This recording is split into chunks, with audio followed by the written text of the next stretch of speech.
চলেন দেখি পাইথনের কিছু টিপস অ্যান্ড ট্রিক্স নিয়ে আলোচনা।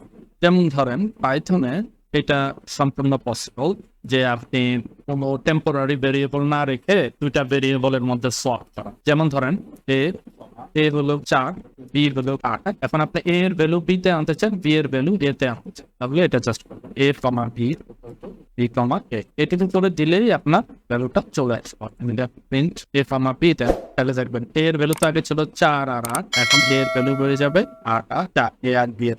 আমি এটা রান করে যদি বি এর ভ্যালুটা এতে আসছে, এ এর ভ্যালুটা বি তে যোগ হচ্ছে। এটা পাইথনে পসিবল। হ্যাঁ, আবার ধরেন এটা আমি একটা লিস্ট নিলাম, লিস্ট ভ্যাল। এই লিস্টের ভিতরে ধরেন যে এলিমেন্ট আছে 1,2,3 আর আছে 4,5,6। এই লিস্টটাকে আমি ট্রান্সপোজ করতে চাই। হ্যাঁ, এটা যেহেতু একটা 2 ডাইমেনশনাল অ্যারে, এটাকে আমি মানে যদি আমি ট্রান্সফর্ম করি তাহলে হবে যে 1 2 1 4 4 5 3 6। তাহলে এটাকে করার নিয়ম হলো, আমি যদি ইভেনিং করে দেই যে প্রিন্ট, তো সবার ওটার নিয়ম হলো যে লিস্ট জিপ করবো, এখানে একটা স্টার দিয়ে আমি লিস্ট পাওয়ার দিলাম। এটা হলো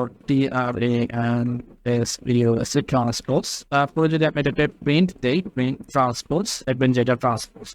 যেমন ধরুন এই যে এখন জিনিসটা দেখতে কিরকম 1 4 2 5 6, এটা প্রথমে ওরা সং ছোটখাটো ট্রিক্স। আরেকটা ট্রিক্স যদি আমি আপনাদেরকে দেখেন, যেমন আমরা তো এরকম করি তাই না, যে current x is equal to 1, এটা একটা ভেরিয়েবল, রাইট? তো এখন আমি যদি এরকম করতে চাই, প্রিন্ট 1 এর থেকে কি এক্স বড়, 1 কি 1 আর এক্স বড় না, এটা সমান, তাই না? তাহলে এটা ফলস প্রিন্ট, রাইট? আমি এইভাবে করে লিখতে পারি যে x is equal to less than or equal to 10 and less than 3। এটা তো সত্য, তাই না? x এর যেই মানটা, সেই মানটা 1 এর থেকে বড় অথবা সমান, কিন্তু 3 এর থেকে ছোট। এটা যদি আমি রান করি, দেখবেন এটা ট্রু রিটার্ন। এই ধরনের জিনিসগুলো আমার কখন লাগে, যখন আমরা if else কন্ডিশন লিখি বা কন্ডিশনাল কোনো স্টেটমেন্ট লিখি, যে if 1 এর থেকে যদি বড় অথবা ছোট হয় x এবং 3 এর থেকে যদি ছোট হয়, তাহলে প্রিন্ট করবো yes, হ্যাঁ, অন্যথায় নো।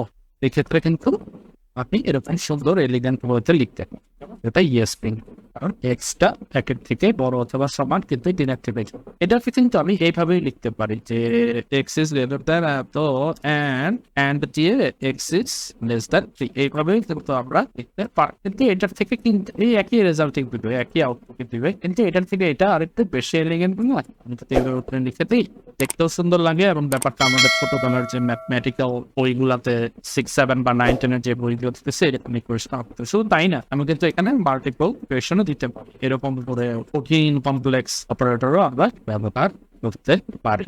এটা আরেকটা ট্রিক্স ছিল। আরেকটা ব্যাপার হলো যে পাইথনের সবচেয়ে বহু প্রচলিত যে বিষয়টা, ধরেন যে আমার কাছে একটা নামসের লিস্ট আছে, আনসার লিস্টটা ধরেন হলো দেওয়া যে 1 2 3 4 5। হ্যাঁ, এখন আমি যদি এরকম করি যে এটা সবগুলোকে স্কোয়ার করে ফেলতে চাই, হ্যাঁ, তাহলে str একটা নামস, এটা হলো যে x x for x in arrs. তারপরে যদি আমি প্রিন্ট দিই স্কোয়ার আর্মস, এটাও কিন্তু সম্ভব, যে এখানে যতগুলো ভ্যালু আছে সবগুলো ভ্যালুতে এটা স্কোয়ার হয়ে গেছে। এটা আরেকটা ট্রিক্স। আরেকটা ট্রিক্স যদি আমি আপনাদেরকে দেখাই, যে ধরেন যে আমরা একটা বড় একটা সংখ্যা ভাগ করে ভাগশেষ বের করতে চাই, যেমন আমি এখানে দিতে পারি ধরেন যে 2 টু দি পাওয়ার 100, রাইট? এটাকে একটা ভ্যারিয়েবলে রাখলাম, হ্যাঁ, যে var। এখন যদি আমি এটাকে প্রিন্ট করি, এটাকে নট বানাই 19 দিয়ে, এটাকে যদি আমি প্রিন্টে বার করি, তাহলে এটার একটা বাক্সেস দেখাচ্ছে। আমি যদি এখানে অনেকগুলো শূন্য বাড়ায় দিই, তারপরে দেখাচ্ছে, রাইট? তো এইটাকে খুব এফিসিয়েন্ট বা এলিগেন্ট ওয়েতে এইভাবেও করা যায়। যেমন ধরেন পাওয়ার বেজ হলো 2, পাওয়ার হলো 1019, এইভাবে করেও আপনি হতে পারেন। হ্যাঁ, তাও এটা বেশ এফিসিয়েন্ট। দেখো 2 এর উপরে পাওয়ার বড় একটা সংখ্যা, তাই না? সেটাকে নট করলাম আমি 20 দিয়ে, খুব তাড়াতাড়ি রেজাল্ট চলে আসবে, একটা এফিসিয়েন্টলি রেজাল্টটা চলে। এই ধরনের অনেক ট্রিক্স আছে যেগুলো আমরা পাইথনে করতে পারি, পাইথনে ব্যবহার করতে পারি। অন্যান্য প্রোগ্রামিং ল্যাঙ্গুয়েজে করা যায়, কিন্তু এগুলোতে করতে ভালো সময় লাগে এবং ভালো কোড করা লাগে। এই কারণেই পাইথনটাতে জনপ্রিয়, যে সিনট্যাক্স গুলো খুবই সোজা, করতে খুব সোজা লাগে এবং খুব তাড়াতাড়ি ইমপ্লিমেন্ট। আরো নতুন নতুন অনেক টিপস আর ট্রিক্স নিয়ে আসবো আপনাদের সামনে।